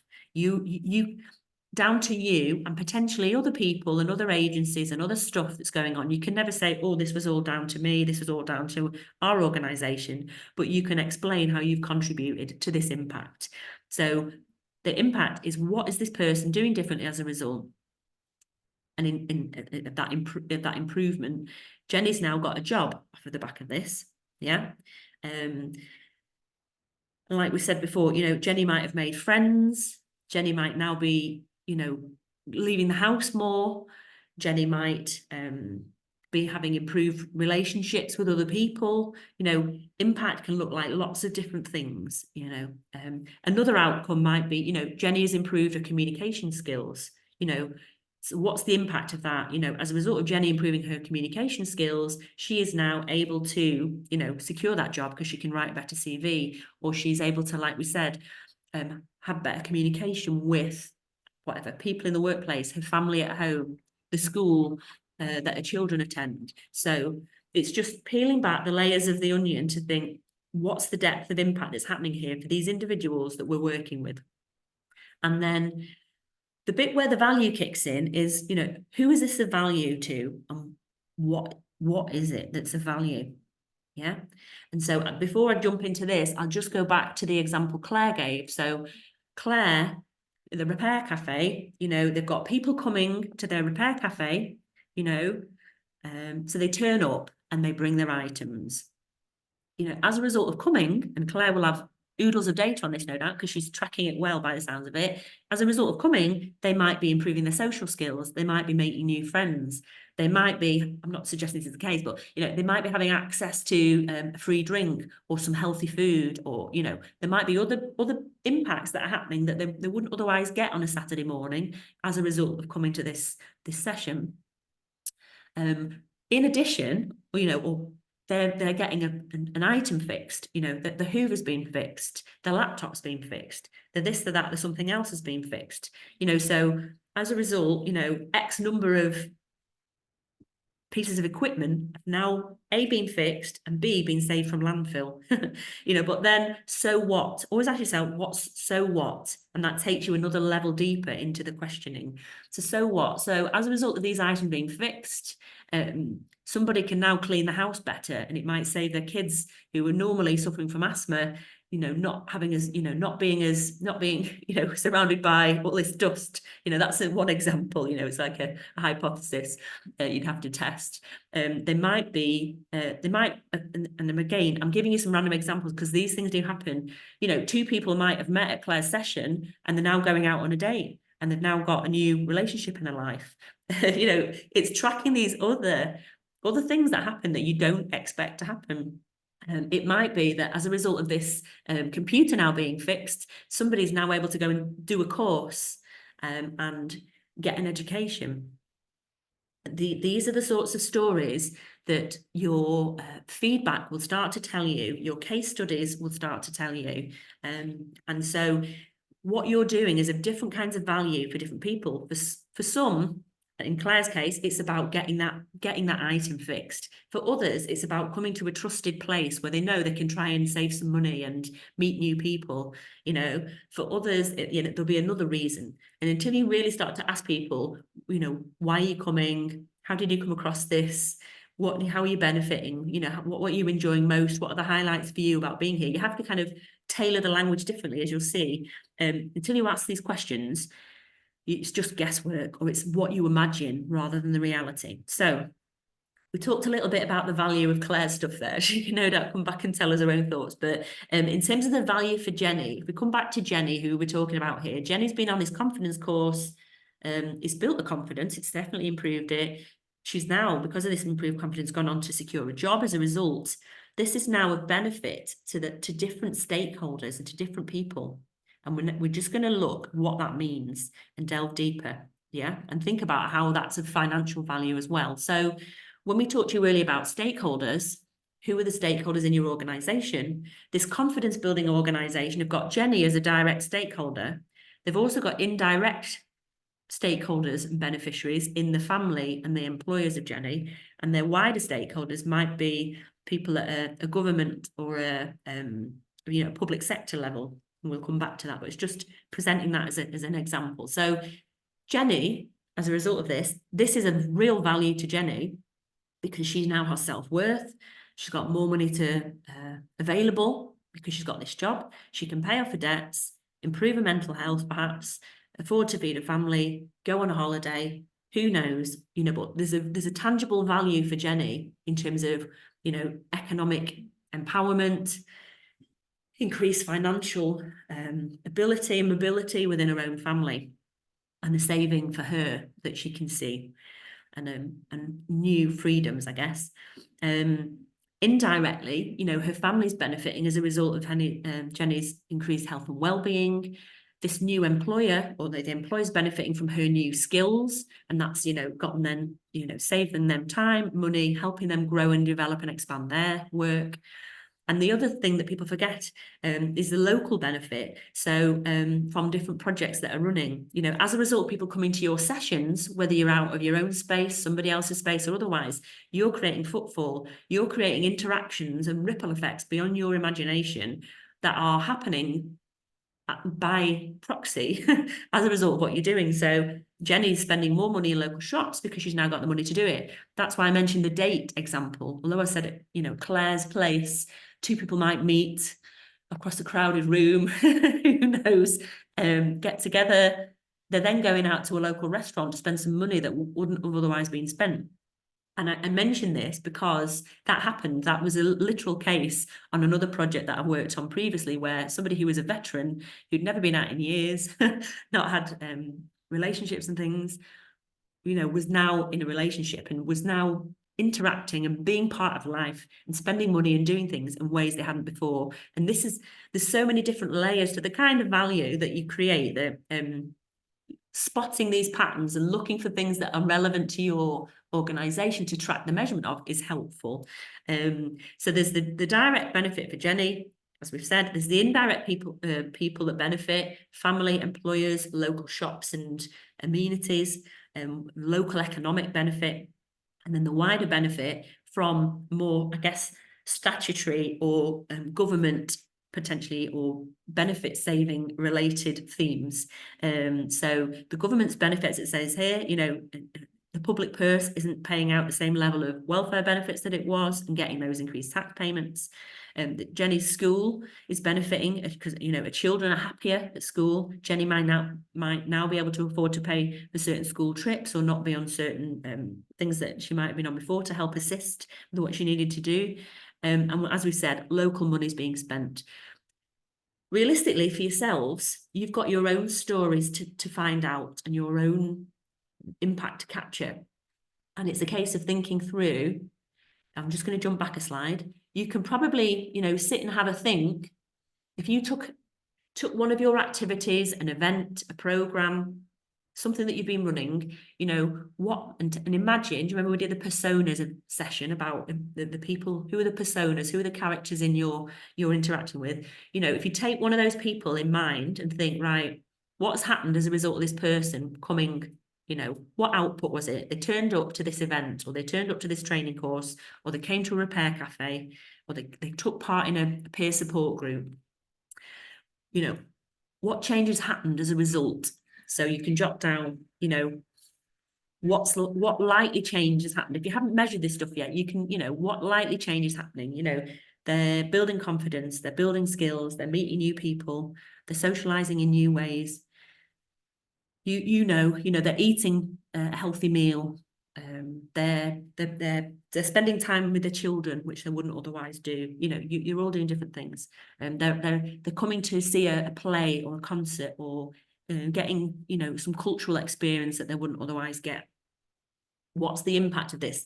This is where it turns into guesswork, because until you talk to them, you don't know. But you know, what are they now doing differently as a result? And then what's that value? You can start to map down what you think these things are, or you start to work out what are the questions you've got to ask people, and we'll go into that in a minute, to find this stuff out. And then when it comes to that wider value, so who is this, you know, the value, the things that we've just looked at, who is this of direct value to? And you've got to think through those stakeholders we talked about at the beginning. There's the people coming to sessions, there's the people who funded this stuff, there's your own wider staff and volunteer team who might be valuing being involved and what's going on. There's all sorts. And then the indirect stuff, you know, again, families, the wider community, different suppliers like Aishat, who mentioned, and the local economy picture where that's relevant, and all sorts of other bits. And then just, I'm going to come back in case we've got any chat things, but this, who is this then of value to? How are you saving the public purse, really, is the bigger picture? Or how are you saving financially in terms of the bigger picture in some way? It differs depending on what you do. You might be saving the taxpayer in different ways. You might be saving certain different government departments. You might be saving things to do with environmental improvement.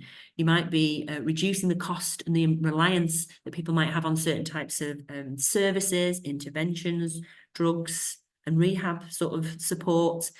You'll know yourself where do you touch, really, in terms of the type of vision and impact that you're hoping to have, who's got a vested interest in this, and who's saving budget if you manage to create the impact you aim to achieve. Does that make sense? I've been talking for a long time there. So I just thought I'd see if I've got any questions or any other things. I'll just check the chat. It looks like I think we're good. Anybody got any? Great, you're all having a little bit of it. That's good. Cool, well, I'll plow on so we get to our lunch break. So this is just a reminder on how do we all create value. It's just a bit of a reminder. We've kind of said this stuff, but it's just looking at it in a different way. So you're all some kind of organisation, whether you're constituted and incorporated or not, whether you're just running a pilot or whether you've got things been running for some time, there's some sort of service happening, service delivery, product delivery, something's going on, you're delivering activities. Then there's some sort of change, like we said, whether you realise you've planned that theory of change or whether it's just happening because you're testing things out and you're just giving it a go. But some sort of change happens for people as a result of engaging in what you do. And then social impact starts to be made, and it gets made in different ways. There are health improvements, there are education improvements, employment improvements, housing, economy, just, you know, all these sorts of ways.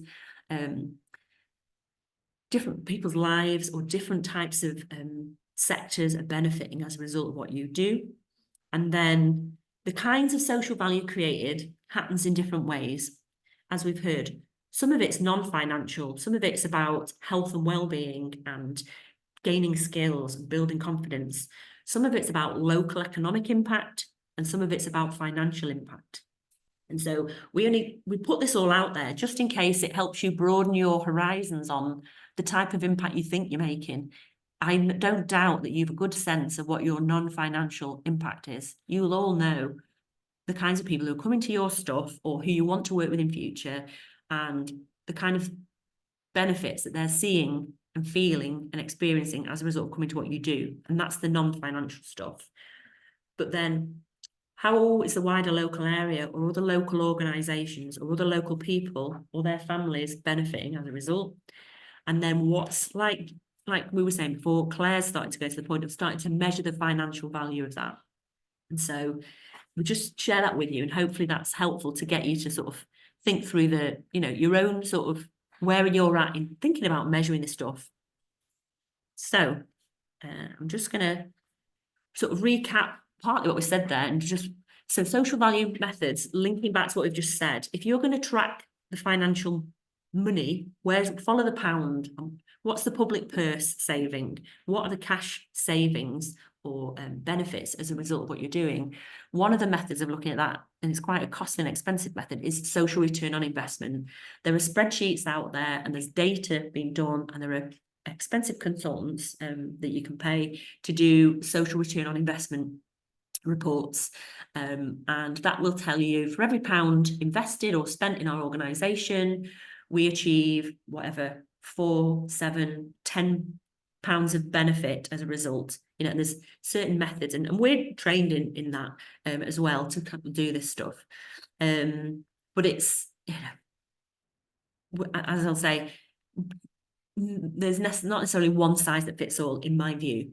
Then there's the kind of locality-based methods. There's one called LM3, for example, which really almost looks very locally at where there's a New Economics Foundation, for example, who look at, you know, where money gets retained in an area. And particularly at the moment with policy, there's a lot of locality-based, place-based working and thinking, if you've heard that language. It's very much looking at where within a little lens on a geography, be that a ward, a village, a town, a region, where's the money being retained and creating benefit in our, you know, that particular area. And that's locally based impact methods. The touchy-feely stuff, that's where there's a heart there. I'm sure a lot of you will have already seen and perhaps used some of these things, but when you're looking at measuring health and well-being, or, you know, confidence, or tracking that journey travelled, there's something called outcome stars, which is a helpful tool for looking at that. And there's also, some of you might have heard of things like WEMWebs. If you're working in health and mental health, WEMWebs is a sort of industry standard tool for measuring mental health improvement. And so that's almost a type of outcome stars, but taken a little bit further. There's simple ways and more complex ways of doing this stuff. And then there's lots of sector-led value methods. HACT is a housing association, and they have a toolkit for helping people measure the impact of stuff that's going on within the housing sector. Just like Claire mentioned before, because she works within an environmental space, there will be toolkits and tools and resources where, just like the agency that she mentioned, the network that she's part of, somebody somewhere has designed some methods to help people measure the environmental impact of what they're doing when it comes to understanding the value saved. You know, what's they call them financial proxies, but you know, what's the financial saving from a toaster not going into landfill, for example, or in a different side? You know, it costs, you know, £300, don't quote me, you know, let's say it costs £300 for every ambulance call out, or you know, or it's, you know, it costs £30,000 to keep a young person in the care system for a year. Or, you know, there are, don't quote me on these figures, they're old, but there are policy reports and there are documents out there, and there are specialist calculators that tell you what these cost savings are. And being able to start to throw some of these out there to say, we work with this demographic, we have these outcomes, we know it's having this impact, and therefore we predict, or we can project, or we evidence, if you've paid for the full shebang, what we're saving. And so by investing in us and by working with us, we're you know, literally saving whatever, the local authority, the education authority, the justice system, thousands, you know, or millions, depending on what scale you're working at. So this is just giving you a feel for where this stuff sort of goes. What I would say is, it's complicated, and when you're first starting out, you just don't want to look at half of this stuff. But the beauty is that by blending certain methods, keeping it simple and affordable for you, and what we try and help people do is develop key value indicators. So that's your own impact measurement indicators in your own language, designed with you and your community, so it all makes sense to everybody. What happens is you have these things called TOMs. Don't quite remember what that stands for, but different metrics that get thrown on us from up above that a bit piecemeal, are in language that doesn't often make sense to our community groups, and we're trying to measure this stuff to report back to somebody who doesn't understand the people we work with. If you can come up with your own, this is what we're going to look at before we break for lunch, your own methods of doing this simply, well, at a little cost initially, or no cost initially to you, then you're in control of it. If you don't set up your own methods for measuring your own impact and evaluating your own work, you will be pulled from pillar to post with every funder and commissioner that ever walked your path. And you'll bunny hop from trying to measure stuff, when actually, if you can set out your stall and go, this is how we're measuring what we do, this is what people have told us, this is what the questions we've introduced to make sure we measure what we didn't know we were having an impact with. You've already got your stall set out, and you can then measure consistently, affordably, and in a way that makes sense, and you can kick back or you can explain and impress funders and commissioners to say, we have these impact measurement methods, we do this, this and this, it tells us this, as a result we now do blah blah, you know, we inform the development of our programs, we are able to share certain key evidence and intelligence that improves policy in these ways, or whatever it is. You'll all be working in different ways, but that's where we like to scare people. I won't show you that. We like to scare people with this up front, to give you the power to not get distracted by people who look more important or sound more important. You know, having you running around in circles, dancing to their tune of impact and evaluation. Don't get me wrong, if you get some lottery money or some council money or this, that and the other, they'll all be wanting you to measure things of a fashion anyway. But if you've already put this stuff in place, it's not so painful. And if you've already got a system for doing it that makes sense to you, it just saves you time. And you can put this in your funding mix and say this. You'll often see this question saying, how are you measuring your impact? What tools and methods? Even in Awards for All, they ask you that, and in various other things as well. So I just put that out there. I'm not going to run through all of this. This is almost a slide for you to read at your leisure, but this is just an example of mapping stakeholders and where people have different benefits in different ways. It's to kind of reminding people that you don't just talk to the people who turn up on your course. There's lots of other ways and lots of other places that you need to get the impact measured through. And so we've got 4 examples here. There's a dance organisation in place of war do stuff in places around the world where there's conflict or war to rebuild communities. Shiverpool are like a performance arts organisation that do heritage and history tours. Net Munch, it was led by Hallie. I think they've wrapped up recently, but she's gone on to other things with a similar vein. That's basically help people to help people to what's the word, learn more about science in meaningful ways, and takes all sorts of learning to life out in communities. So these different 4 examples just walks through, and the legal structure is irrelevant. We've just put it there to show you different people have different legal structures. It shows you who their direct customers are, and we've talked about this in previous sessions. It shows you who their what their products and services are. You know, so what are the solutions? What are they doing? What are the outputs that they're measuring in terms of what's going on for them? Who are their direct beneficiaries? So the customers aren't always the same as the beneficiaries, as we've talked about this before. And who are their indirect beneficiaries? And more than likely, you'll all be talking to your direct beneficiaries, or would think, let's talk to Mary who came last week. Let's talk to, you know, whoever came on such and such an event. You know, you'll see those people in front of you week in, week out who you'll talk to. But it's building in time, and it's factoring in ways to talk to your indirect beneficiaries, who are the families and beneficiaries of the people coming on your course, and who are those more strategic contacts, the funders, the investors, the people who you're never going to meet, you know, in government, or, you know, local tourist board, or, you know, people in other institutions somewhere who they're tracking impact and how the community or the economic impact or health inequalities are changing, and you just happen to be playing your cog in a wheel that is helping all that to happen. So read some of that at your leisure, and we can talk about that again. I wanted to explain it so when you're looking back through the slides, you can be reading through, and ultimately we're asking you to think about yourself, put yourself in that position of Down syndrome. I think I've got another slide that builds on Down syndrome, so that might be a good example. Let me jump to that. So put yourself in the case of Down syndrome, yeah, and think about, you know, who are your direct beneficiaries? Who are your indirect? Like we did this morning, think of 15 people. There's a good chance some of these are going to fit within these categories.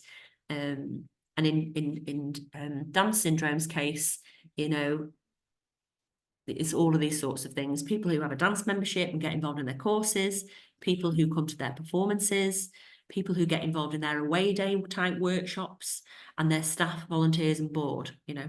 So you'll come up with your own, who are your direct beneficiaries, who are indirect, you know, so the families and carers of those coming, employers, managers of those attending their, you know, business away day workshops, schools who've got young people coming to their sessions, and the children and young people have now got raised aspirations and higher levels of achievement, for example, and, you know, future employers of people who've been through their systems and courses and everything else.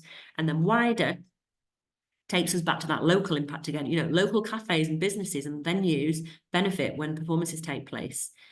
You know, arts and cultural development agencies and the council are benefiting, you know, leisure and tourism and other things, you know, diversity and inclusion departments, all benefiting as a result of this organisation, disability awareness organisations and other characters.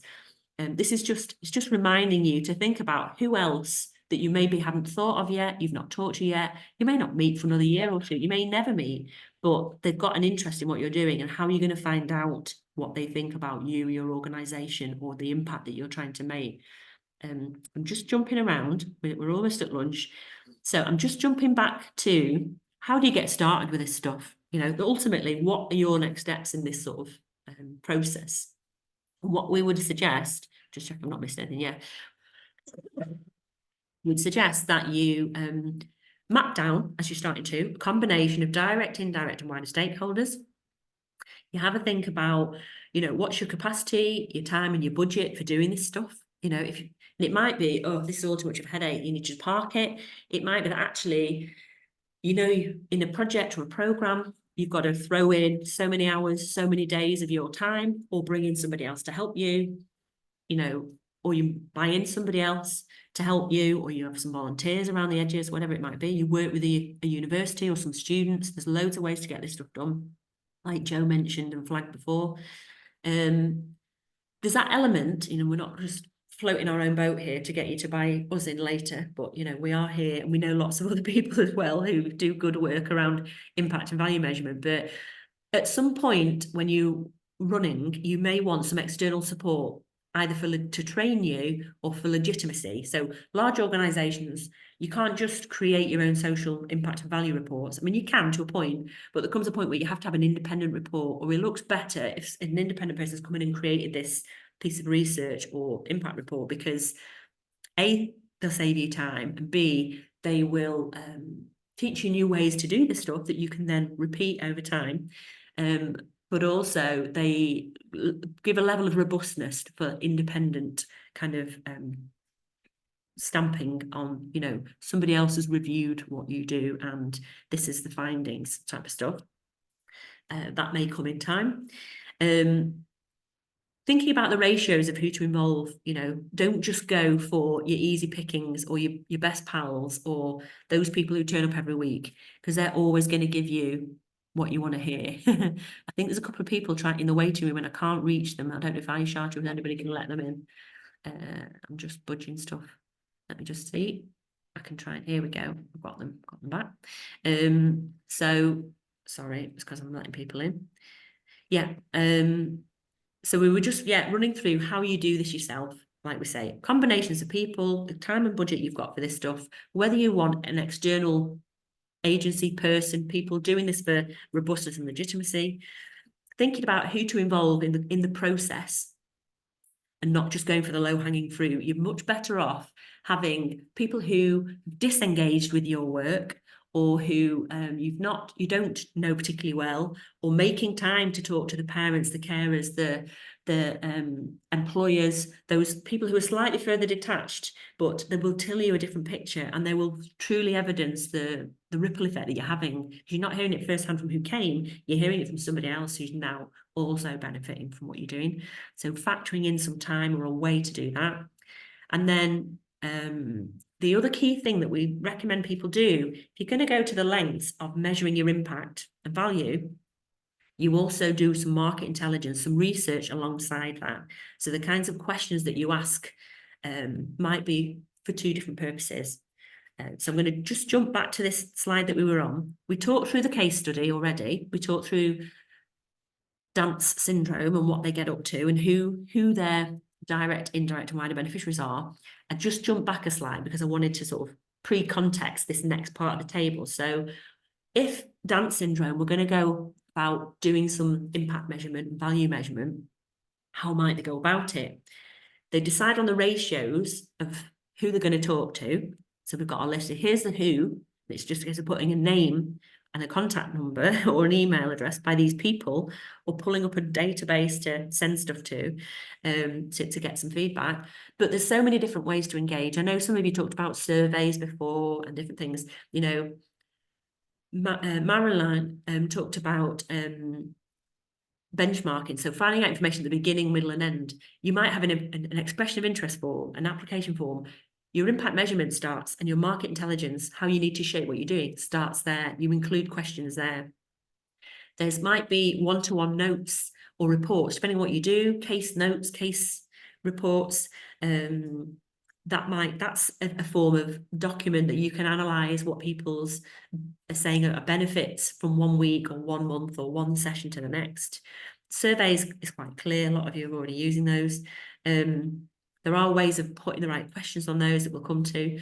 Videos, not everybody wants to fill in a survey, not everybody does. Video capture, or more creative ways. You've been post-it noted by us before, you know, doodling things out, whatever's going to work with the people that you're working with.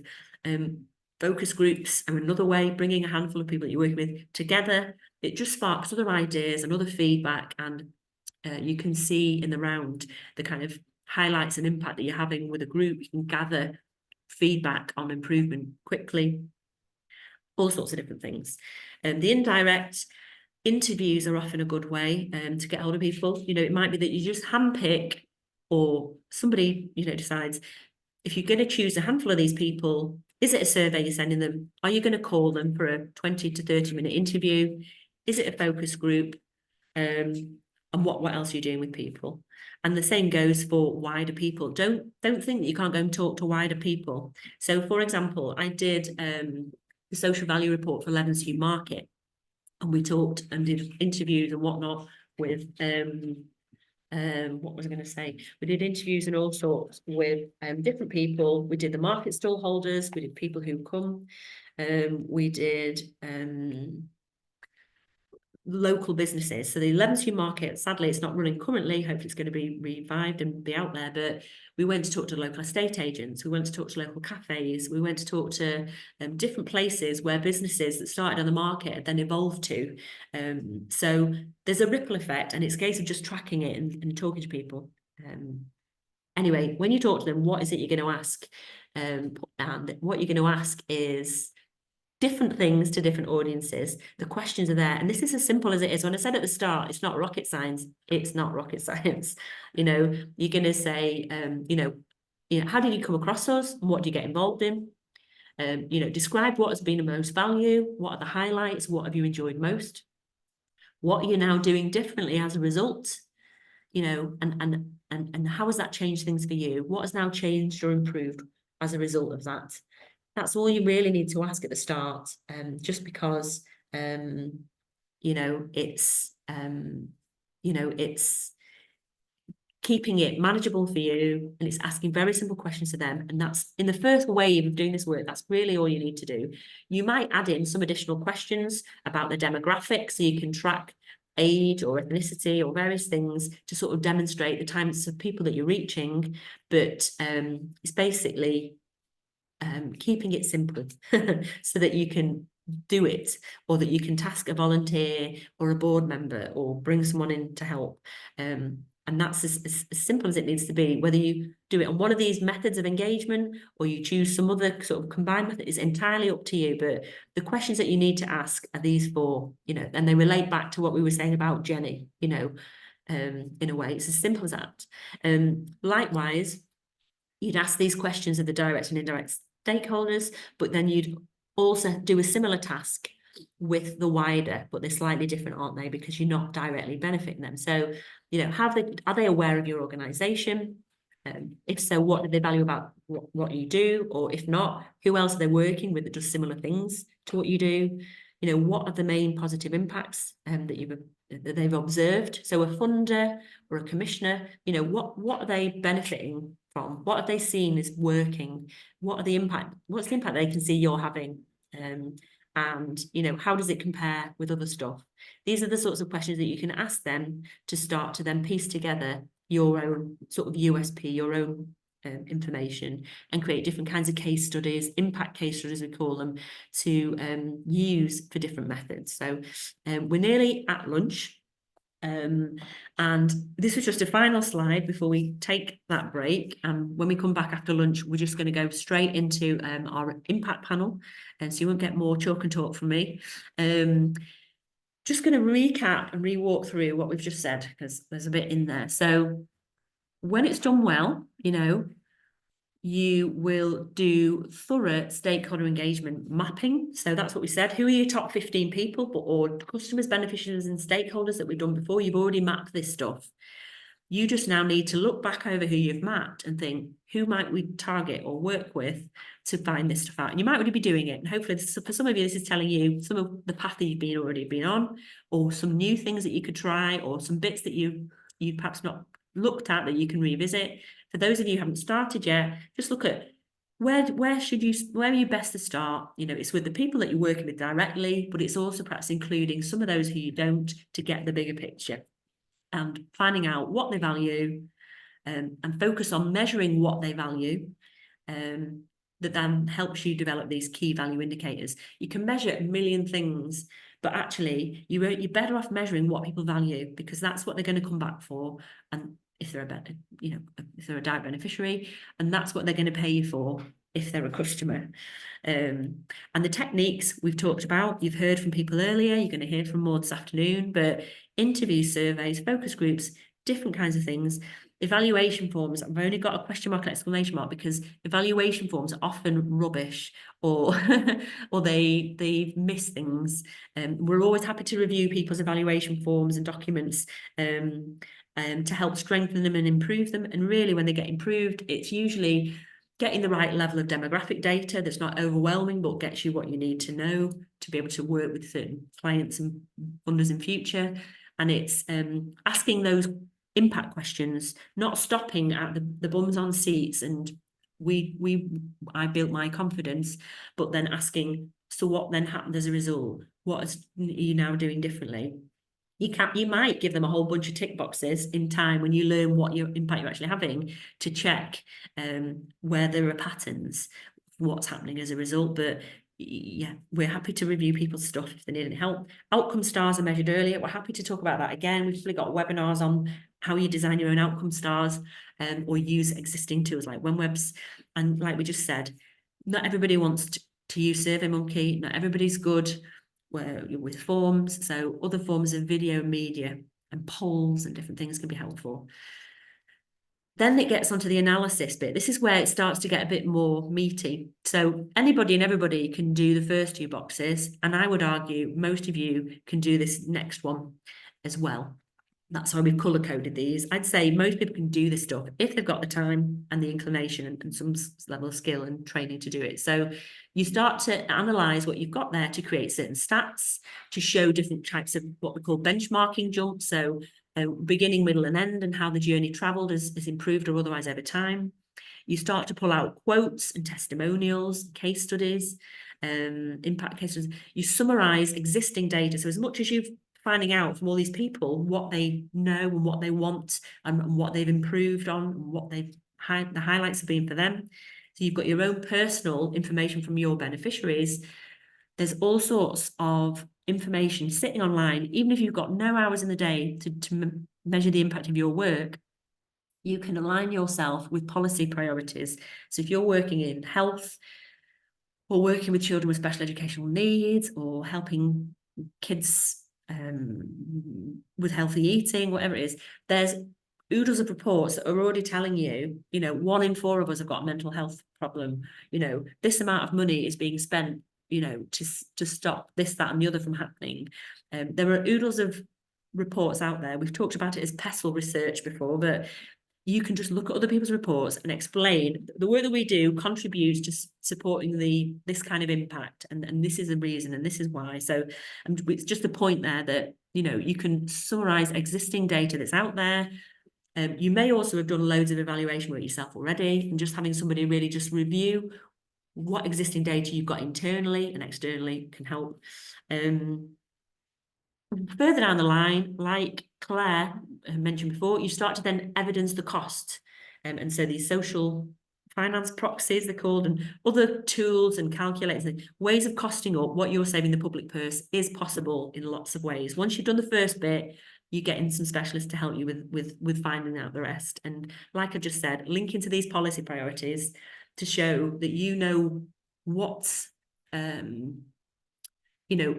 nationally, locally, regionally, public sector and government and everyone else is saying about the need for your work. You can easily demonstrate, this is what the policy reports are telling us now, this is how we're making a difference, these are the case studies of people who we've helped. Even if you get to that point, it can be quite compelling in a pitch or in a video, or however you kind of put yourself across to market yourself, win new work, whatever it might be. We just add on the end here that the time where it starts to get, should we, shouldn't we, try and find some budget for this, should we, shouldn't we, bring in some experts, is if you need training in this, if you need somebody else to help with stakeholder engagement work, because there's an admin task involved, and it can get fiddly, facilitating groups or facilitating getting feedback from people, producing reports and structuring them right or for certain audiences, getting to understand the kind of cost analysis, like I said before, the financial proxies, understanding how are you saving the public purse and what are the current savings that you might be able to make in your sector in this way, and just having some specialist advice around that. I talked before, the main reason to have independent people come in, other than train you and save you time, is for that robust, legitimate and independent view, which can be important or necessary for certain types of commissioners or at certain points. And if you've had a load of lottery money, for example, or if you're going for a large amount of funding, you know, they expect you to write in an amount for your impact evaluation, for that to be done usually independently or in a hybrid way to get that additional sort of perspective. So that's enough from me. I appreciate today's a lot of me yakking on about this topic, but there's, you know, it's really important, and you'll hear this afternoon why, when people who've done it, how that's helped them win bids, win awards, sleep at night, and all sorts of other things. So thank you for listening so far. I have a couple of slides that I tucked in more as a backup or for people that might need it, but they're topics for when you've done this stuff for a while. So we've got other webinars on this theme, and if people need more in-depth information about linking to policy and data that's out in the wider world, we can talk to you one-to-one on that. But I'd say get some lunch. We've got to past. We're going to come back around 1 or just after 1 for those that can, to start to meet our guests who are joining us. So we'll take a good half-hour lunch break. We will build in a little afternoon break as well, and we'll look forward to hearing from our panel. Hope that's been useful.